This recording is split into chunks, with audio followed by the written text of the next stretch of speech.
Our market, the automotive market. Today is a day to watch this video. We have some really urgent warnings for potential buyers of vehicles in that there's some new contracts that are being put into place with dealerships, and also some car market information that may affect your trade-in, may affect car prices, may affect new car prices, used car prices. So you want to check this out for sure. So let's jump right in and take a look at some contract language that's now being introduced to dealership contracts. And I'm sure you're going to have an opinion about this. This is something that a lot of times people just sign everything put in front of you by a dealership, and you're not going to see what the terms and conditions are. So this is a contract that is, let me put it a little bit bigger so you can see it better. This is a contract that is used by some new car dealers. And this red arrow here, this is dividing two parts of the contract. These are not really on the same page, they're not related. So if you're trading in a vehicle to a dealership that has a payoff on it, meaning that you owe money to the bank, which many people do, it's nothing wrong with that. Sometimes you want to buy a new car before you finish paying off your old car, and that's fine. You can do that. And what the dealership will do is they'll take your car. Let's say it's a car that's worth, I don't know, let's say $20,000, and let's say you owe $15,000 on it. What they'll do is they'll take that $20,000, they'll subtract the $15,000 that they have to pay to your bank, and the other $5,000 they put it towards your new car. That's entirely normal. Nothing wrong with that. It's actually a very convenient way for dealerships to help you with new cars. But this language in the contract for some dealerships is concerning. It says, I will remain responsible for paying the balance owed to the lien holder. I understand I'm assuming sole responsibility for paying the unpaid loan and lease balance, and I must submit payment to the lien holder to satisfy the lien. And then it goes on to say, I understand that the dealership will not be required to remit any payment to the lien holder prior to selling the trade-in vehicle. So in theory, you trade in a vehicle, you have to keep making payments on it until they find some way to sell it. What if it sits on their lot for 1 or 2 or 3 or 4 months and they can't sell it? Technically, you're supposed to pay the payments on it. You would think that, well, as soon as you trade it in, they own it and they pay it off, and then they're responsible for selling it. According to the language of this contract, it says the dealership will not remit any payment to the lien holder prior to selling the vehicle. I'm sure you have some thoughts on that. You trade in your car, you figure the dealership's going to take care of it. What happens if the market drops and they can't sell your vehicle right away? And we'll see here in a minute why that's very, very likely to happen.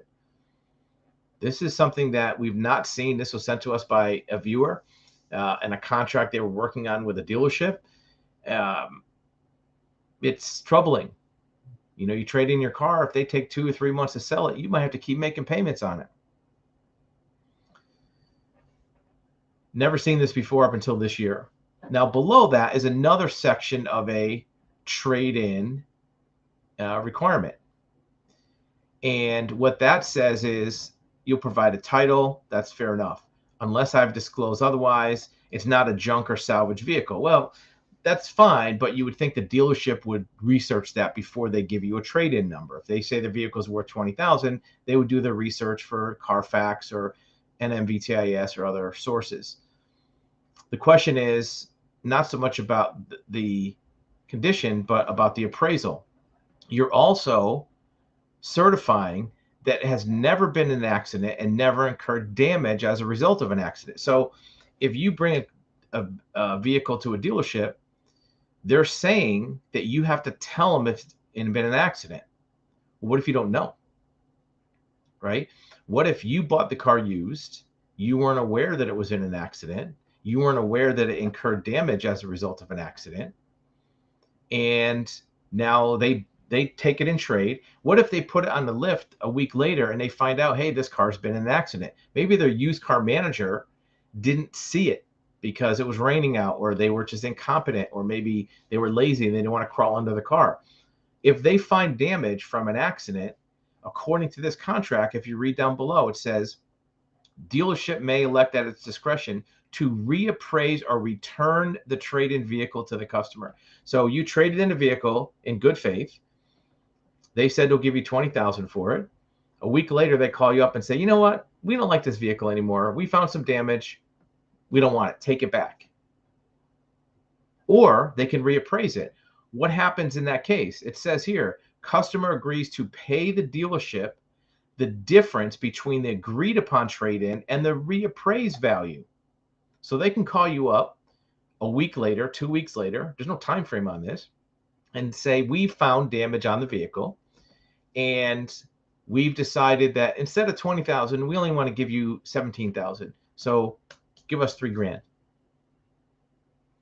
And this is in the contract. You have to do it. Another thing they can do is say, if they want to give it back to you, if the dealership elects to return the vehicle, and it's up to them. It says here, at their sole discretion. So they get to choose, not you.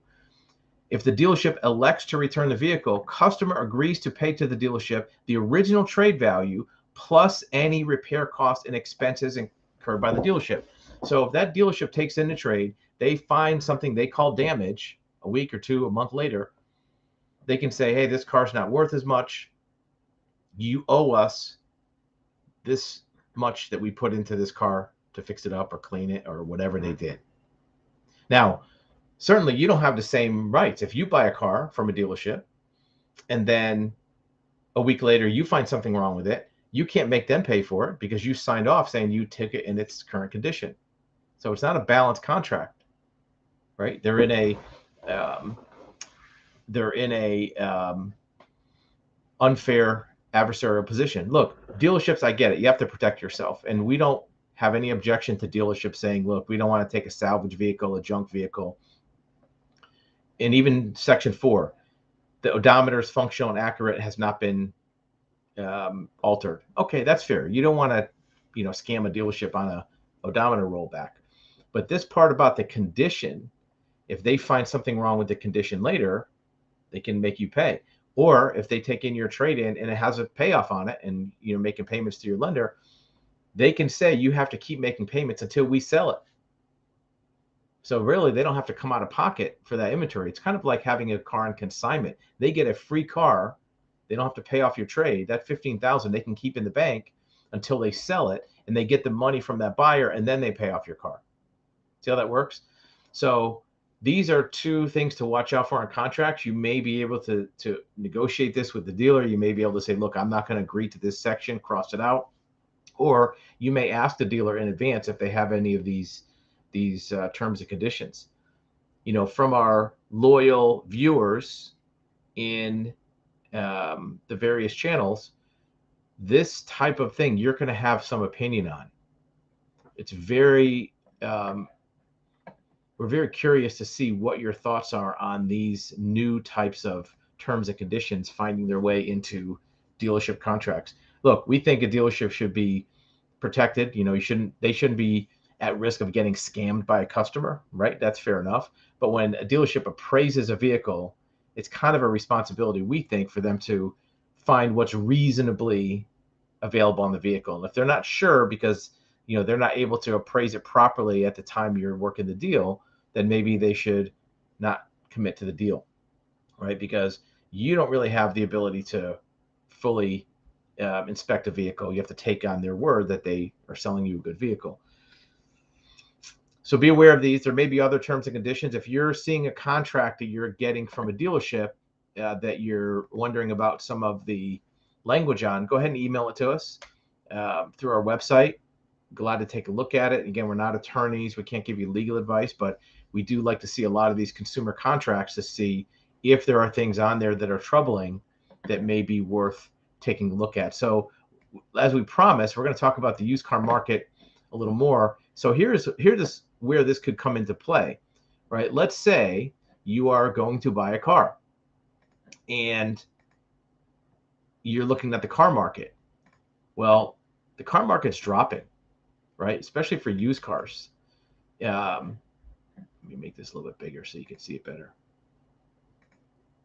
right? Wholesale prices are dropping. So think about that last example. You trade in your vehicle, you have a payoff, and they give you 20,000 for it. What if the next week the book value in that vehicle drops to 19 and the next week it drops to 18? It might take them a week or so to get the car reconditioned, cleaned, fix the brakes, put on new tires, and put on the front line. So now it goes on their front line, and now they paid 20,000 for it, but the book has dropped to 18. So maybe they can't sell it right away because the price is too high. In the meantime, according to that last contract we looked at, you have to keep making payments. That may not be what you signed up to do, right? You may want to have your car paid off and not have two car payments, because you have to pay the car payments on your new car, and now you have to pay it on the used car too. This is something where the used car market can work against you. Wholesale vehicle values fell in mid-July. The auctions are seeing people buying only good deals as prices plummet. Prices plummet. Now, these buyers are not retail buyers. This is at the auction. This is Lane Watch. Auction buyers are only buying good deals at the auction. So used car prices are falling, as we see from 3 different articles. And this could affect you as a buyer. Look, if you have a trade-in, you might want to trade it in sooner than later so you get good money for it. If you're looking for a used car, you might want to wait to see if the prices fall. In the EV market, what we're seeing is some news here that is of interest. Stellantis, they're building a second battery plant for EVs. So Stellantis, which builds Jeep, Chrysler, Dodge, or Ram, they're going all in on electric vehicles. They're building another battery plant. So this just goes to show they're not at all wondering what business they're going to be in a few years. They're going to be in the EV business because they're building battery plants left and right. This one's in Indiana, and they're just cranking out EVs. So keep that in mind when you're looking at vehicles, what might be going on in the market and how it might affect values, and also what you can expect for availability. Stellantis is the manufacturer of Jeep. In 14 states, Stellantis has already said to Jeep dealers, we're not sending you any more gas vehicles. The only vehicles we're sending you are going to be EVs or hybrids. So they're committing to this electric vehicle boom. Everybody has some opinion about that. Do you want an EV? Do you not want an EV? Do you think EV is a scam? Do you think it's the wave of the future?